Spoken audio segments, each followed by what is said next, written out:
যদি ছেলে সন্তান হয়, ওই ছেলের সন্তানকে তুমি সুন্দর করে লালন পালন করবা। আর যদি মেয়ের সন্তান হয়, মেয়ের সন্তানকে তুমি গুনাহ থেকে হত্যা করবা।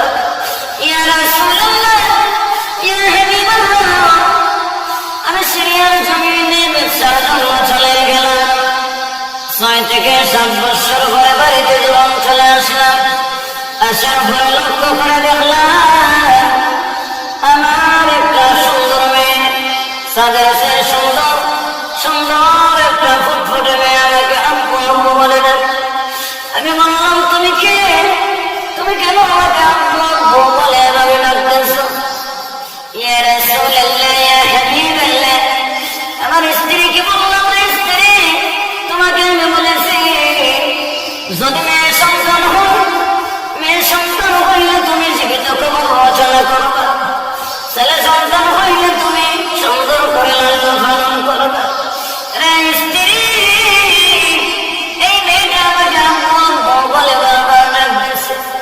বলে স্বামী আমার, আমি অনেক চেষ্টা করেছি ওই মেয়েটাকে মারার জন্য। আমি লক্ষ্য করে দেখলাম মেয়েটা এত সুন্দর, মেয়েটার চেহারার দিকে তাকাইলে মনে হয় আপনার মতো চেহারা। আমি আপনার মতো চেহারা দেখিয়া মেয়েটাকে মারতে পারলাম না। আমি মেয়েটার নাম আদর করে রেখে দিলাম জামিলা। জামিলা মানে সুন্দরী, আমি মেয়েটার নাম জামিলা রেখে দিলাম। তখন আমি আমার স্ত্রীকে বললাম, স্ত্রী কেন তুমি মেয়েটাকে মারলা না?